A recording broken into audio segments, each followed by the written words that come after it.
Hi guys, it's Adam here, helping you increase your creativeness and obtain Eudaimonia. Today I'll be reviewing Scott Berkun's latest book, showing you how to foster your creativity, be more productive, and inspire you to get up and make stuff.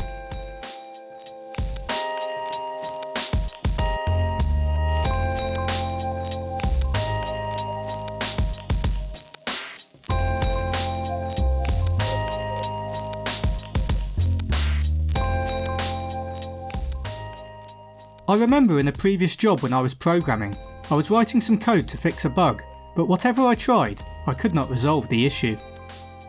It was only that evening after work when I was going for a run that the solution popped into my mind. It felt like the idea had come out of nowhere, but what had really happened was my subconscious mind had been working on the problem for me, making associations and connecting ideas to try and find a remedy. Most of your creative power comes from your subconscious mind. Have you ever had a crazy idea in your sleep, or dreamt about an incredible adventure or journey? That's not simply happening to you, that's your subconscious creating it. Similarly, ideas we come up with when we are awake utilise these same powers. In prehistoric times, creativity was not of concern to anyone. People were too busy solving more pressing problems in the real world. There were 3 rules that our descendants abided by that still apply today. If there is something you want to do, you have to just go and do it. To get better at something, do it more often. To improve more quickly, ask for advice from someone who knows more than you. In other words, reading a book will not directly improve your creative skills. Putting the book down and creating something will. Reading allows us to know something. Creating allows us to do something. It does not matter where creativity comes from. Creativity is often not efficient, as it involves experimenting, taking chances, and ultimately trying things that may work or may not. Therefore, being more creative means trying things that you have not done before. In order to become more creative, you need to ask yourself the following questions. In what situations do I feel more creative? How can I put aside time each day to work on a creative project? What are the daily habits of creative people I admire? What attitudes do I have that support or obstruct me? In 1492, when Christopher Columbus sailed across the Atlantic Ocean, discovered land and went ashore, he had many options as to what to do first. Did he explore up the coast in one direction or the other? Did he travel inland? Did he stop and observe the indigenous people he encountered? Whichever option he would have taken would lead to further discovery. When starting on creative work, the same theory applies. When doing something new with no roadmap, it doesn't matter how you start. What matters is that you do start, and what you discover or try along the way will guide you onto where to go from there, depending on whether it worked or not. Creativity requires exploring. Like when Columbus came across violent natives, there will be situations that will not go as planned, and circumstances where you will have to pivot. But these are not mistakes or failures, they are experiences. Columbus kept a journal on his voyage to newly discovered lands, consisting of a diary and a logbook. To combat short attention spans and poor memory, writing down any ideas, experiences and observations in a similar journal is a valuable exercise. This will prevent you losing any useful thoughts, giving them a place to live and allowing you to return to them. After jotting down random brainwaves for a while, you'll start to notice patterns, and when revisiting them, begin to create simple outlines for the project you're working on. Congratulations, you're on your way. So where do ideas come from? Sir Isaac Newton once said, "If I have seen further, it is by standing on the shoulders of giants." It means his discoveries were made by building on previous discoveries. In the same way, ideas are built on other ideas. Mark Zuckerberg did not invent social networking, and Airbnb did not invent the idea of renting property. When we see an idea successfully implemented, we often don't see the potentially hundreds of failed ideas that went before it. Creating an idea involves bringing existing ideas together, borrowing them, combining them, and improving them.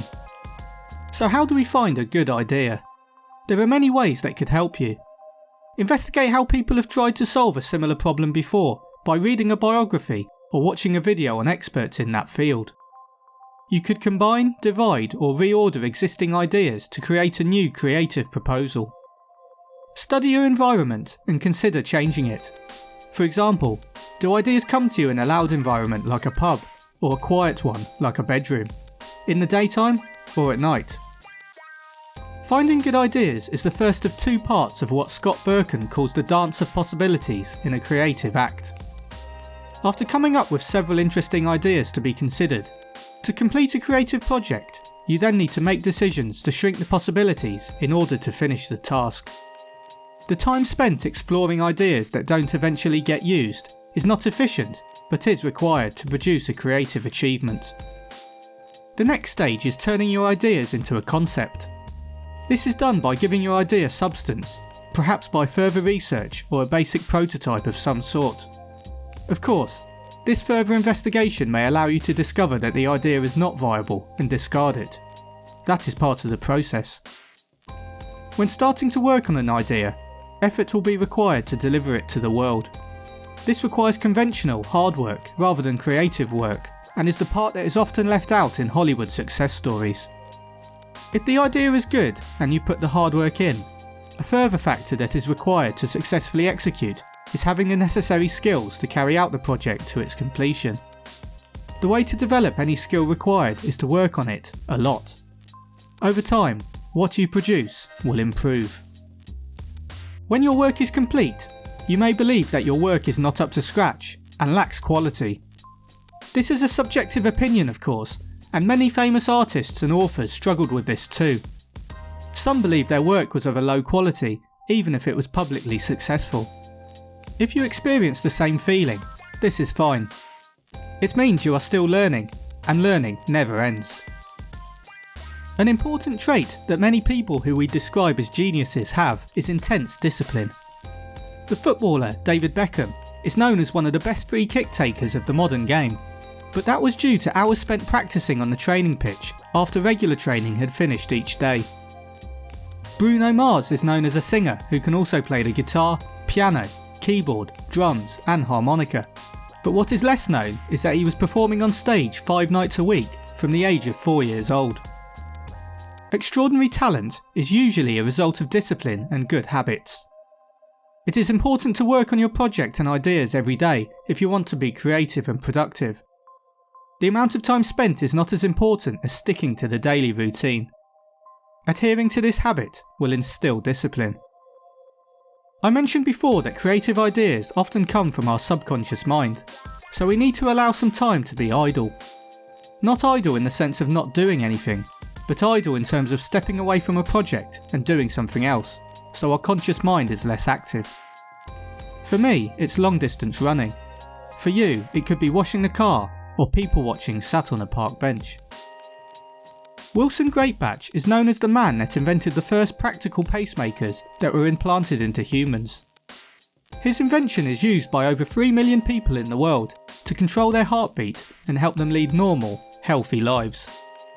It is said that Greatbatch discovered his invention by accident while trying to record human heartbeats by using the wrong size resistor, causing the circuit to produce electrical pulses not dissimilar to a heartbeat. However, it was no accident that Greatbatch was in a position to discover this medical advancement.